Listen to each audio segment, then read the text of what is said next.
Hey guys, Mara here with Friends with Picasso, and before I start today's video, I just wanted to talk about something quick, something that's been on my mind for a while, and so I thought, what better place than YouTube on my next video. So for those of you that have been following along with my channel, I do a lot of arts and craft things on here, all kinds of projects, and so when I do those, it is kind of like nerve-wracking to put my process out there, and even my artwork out there for everyone to see, not to mention putting my face out here with my voice. It's just the most genuine way you can put yourself out there is making a YouTube video, and so a lot of times I try and look nicer for them or put on nicer clothes, which is what I did with last week's video when I did a painting for you guys, and I felt like I was so boring in my intro. Like, I can't even believe I put that in my video, and I feel like I was boring and nervous because I was trying too hard for the video and I tried to put on a nicer outfit and fix my hair better, and it just didn't come across as authentically me. Whereas today, I'm in my small studio, I'm just embracing it. It's hot, so I just have a tank top and shorts on. My hair's in a big bun. I don't have any makeup on, but this is me, and I already feel like I'm just being more me on camera because I feel comfortable, and I'm in the mood to craft today, and I'm ready to film for you guys. So I just wanted to put that out there that, I don't know, I put a lot of pressure on myself when making these videos, and the ones that I put pressure on myself don't come out as well as the ones where I'm just in what I would normally wear. I have what I would normally put on my face, my hair's how it is every day, and we're just gonna create today. So I guess you guys don't care probably what I look like, but I know, like, I get self-conscious, but I feel better today than I have in other videos because I'm just me. And so I just wanted to put that out there. And yeah, so thanks for listening. I just had to vent for a second. So today we are in my studio. We are going to be making a sign for my cousin's pool house. She actually asked for two of them. One's right behind me. You can kind of see, I'll show a better photo of it. And I did that one yesterday, and it was really fun. I had a lot of color on it. And so today we're going to do a bigger one. It's a 20 by 30.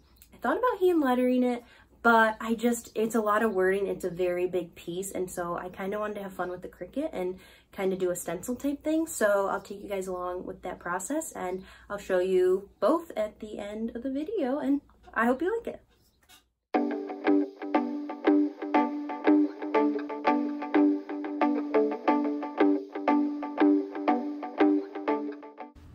For today's video, I'm going to need my ruler, my transfer tape, my Cricut tool, so my scraper, and my dentist looking tool for weeding, my paintbrushes, scissors, paint, of course, all my Cricut stencil.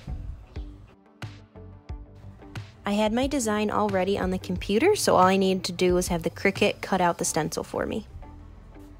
Next, I'm just weeding the stencil, and since this canvas or this wood panel was so large, I had to put this in little pieces, so it's not going to be one giant stencil I'm going to put on the wood. It's going to be a bunch of little pieces I have to make the design out of.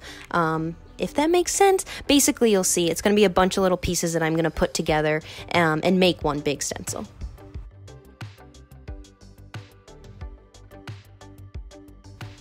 Here I'm placing the stencil onto the piece of wood. Now this part is really tricky because first you have to take the transfer tape and stick it to the stencil to peel it off of its original back, and then once you're exposing the sticky side of the stencil, you place that down on the wood so it sticks. The tricky part is that there's a lot of sticky things going on. This is a large piece, and making sure everything is straight and in line and center can take a while, and the more you peel up the stencil and replace it, the less sticky it gets. So it can be very stressful. You have to take a lot of deep breaths, but we did it and we accomplished the goal, but it was the hardest part of the project.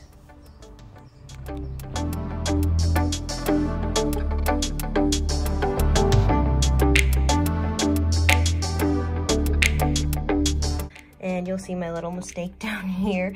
The D got cut off on the Cricut, so I had to cut it separately, but I think I got it pretty good. So let's go in with some paint. Whew, that was stressful. Okay, let's go.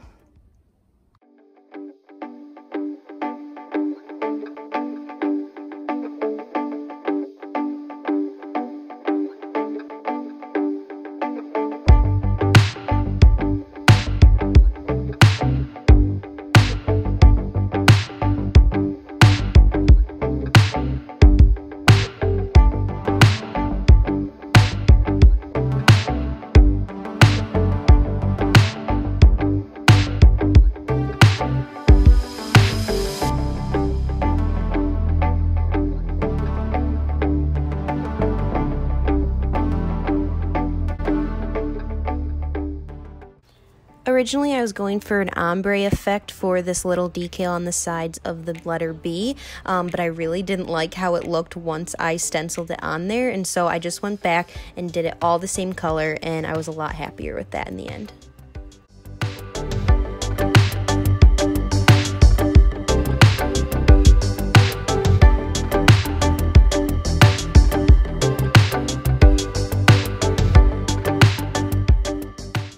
Now for the best part, peeling the stencil back and seeing your creation come to life on the wood.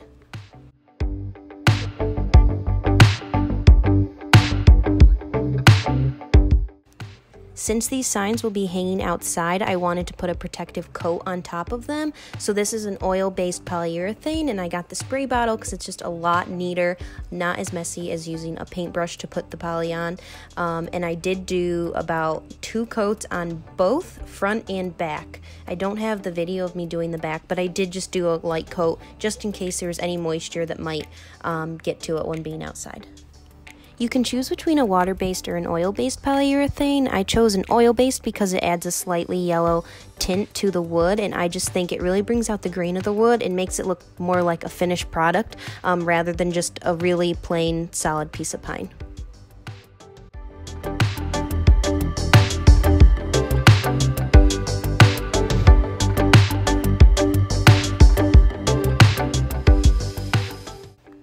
Honestly, guys, I had so much fun making these signs and making this video for you. I love the color choices I did. I love the fonts I played with. I absolutely cannot wait. Did that make sense? Absolutely cannot wait. Anyways, you get the gist of it. I can't wait to see them hanging up at my cousin's house. I hope she loves them. I hope you like them. If you like this video, please thumbs it up, subscribe for more artsy stuff, and until next week, bye guys.